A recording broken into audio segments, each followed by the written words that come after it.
Encounters with creatures have triggered measurable psychological fallout, from culture-bound psychosis to mass psychogenic illness. The evidence? A psychiatric literature on Wendigo psychosis, police testimony later retracted but documented, and a Cold War panic in West Virginia that experts still debate. If monsters aren't real, why do the symptoms look so much like trauma? Stay through the last case. The explanation may be more frightening than the sightings. Tonight, we examine 7 cases where encounters, real or not, reportedly pushed people to the edge. We'll separate rumor from record, psychology from folklore, and ask what fear really does. Let's dive in. The first creature in our list is the Wendigo. The most shocking part isn't the appearance, it's the diagnosis. In North American psychiatric literature, Wendigo psychosis describes a syndrome of anxiety, food aversion, and cannibalistic ideation shaped by winter starvation and cultural taboo. Descriptions in Algonquian traditions vary: gaunt, ice-hearted, sometimes giant, but always starving, always predatory. One frequently cited case summary describes individuals who developed intense fear of becoming cannibals, coupled with insomnia and social withdrawal during periods of scarcity.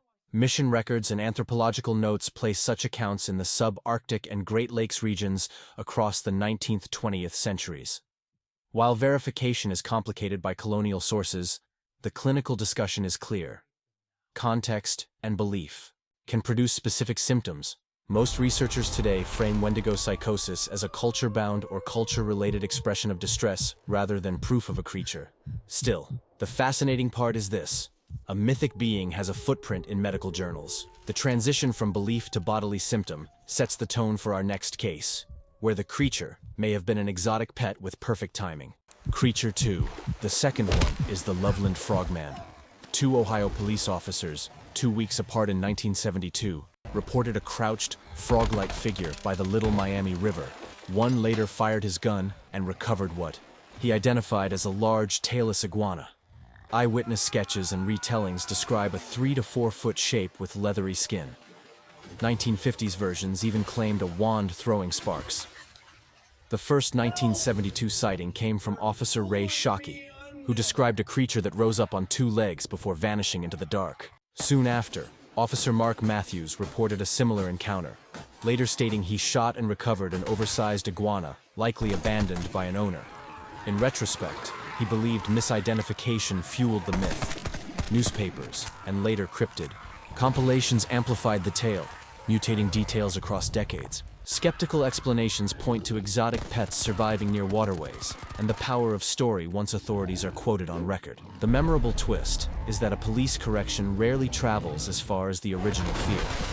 From Ohio highways, we move to the Southwest, and a word outsiders often misuse for a monster that isn't one. Creature 3. Next up is the Skinwalker. For the Navajo, a skinwalker, Ye Naldlushi, is not a zoological creature, but a harmful witch. Within a spiritual framework, outsiders are rarely invited to discuss. Even naming it can be taboo. Popular culture recasts it as a shape-shifting beast, but ethnographic sources caution against stripping the belief from its cultural ethics and protections. Modern sightings often collide with ranch lore and internet rumor. What is documented is the fear. People report dread, avoidance of certain places, and persistent anxiety after hearing stories or believing they were targeted. Scholars of anomalistic psychology would call this expectation-driven experience. When attention, suggestion, and prior belief generate vivid perceptions under stress, the responsible conclusion is not monster confirmed, but context matters. Treat the topic with respect. What appears as a creature on YouTube may be the misframing of a protected cultural concept. From taboo tales, we jump to the first true internet age panic, a legend you can trace to a specific author and year. Creature, bar 4, number 4 on our list, the Black-Eyed Children.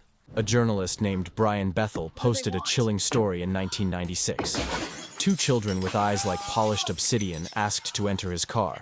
As his fear rose, he noticed there were no visible sclera at all. That post, archived, referenced, and later expanded, is the origin point for the now global legend of Black-Eyed Children. Reports usually follow a script: polite children at midnight, requests to be let in, a heavy feeling of wrongness. The evidence is narrative, not physical.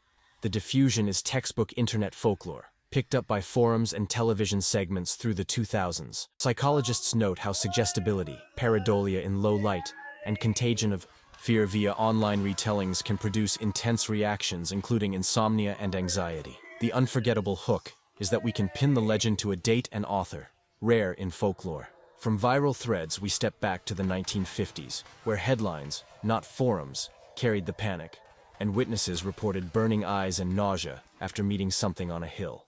Creature 5. The fifth creature we'll explore is the Flatwoods monster. On September 12, 1952, after a bright object traversed the sky over Flatwoods, West Virginia, locals climbed a hillside and reported a towering figure with glowing eyes, a pungent mist, and a hissing sound. Multiple witnesses later complained of nausea and irritation. The sheriff searched the site. Reporters interviewed the boys and accompanying adults. The story traveled nationwide. Later analyses proposed a composite, a meteor explaining the fiery object, and a barn owl perched in a tree whose eyeshine and sudden movement appeared monstrous under stress and flashlight glare. Medical and social science writers have used Flatwoods as a case study in mass psychogenic illness, a cluster of real symptoms emerging from shared fear and expectation in a tense Cold War atmosphere. That's the unnerving part. The body changes even if the creature doesn't exist. Stay in West Virginia, move 14 years forward. Another figure with red eyes, and this time a tragedy that ensures the story never fades. Creature 6. Moving to number 6, Mothman. Point Pleasant, 1966-1967. Dozens of reports describe a winged figure with red eyes around an area locals called the TNT plant.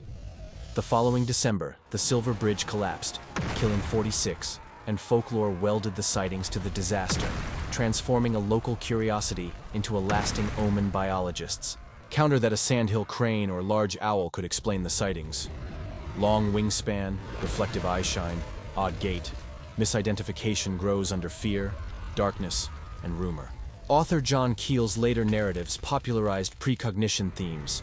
A museum and annual festival keep the story alive. Psychologically, once a community links a creature to catastrophe, confirmation bias, and trauma memory make every shadow significant. The image is unforgettable, a sentinel over a doomed bridge. Yet the best evidence points to birds, headlines, and grief. After omens and owls, we close with a New England puzzle that still resists identification. Creature 7. The seventh entry is the Dover Demon. In April 1977, Massachusetts teens Bill Bartlett and John Baxter reported a small, pale figure with a bulbous head, long, spidery fingers, and glowing eyes crawling along stone walls near Dover. Their independent sketches matched closely. Cryptozoologist Lauren Coleman coined the name Dover Demon. Unlike other legends, there's no rich folklore behind it, just a brief flap of sightings over 2 nights.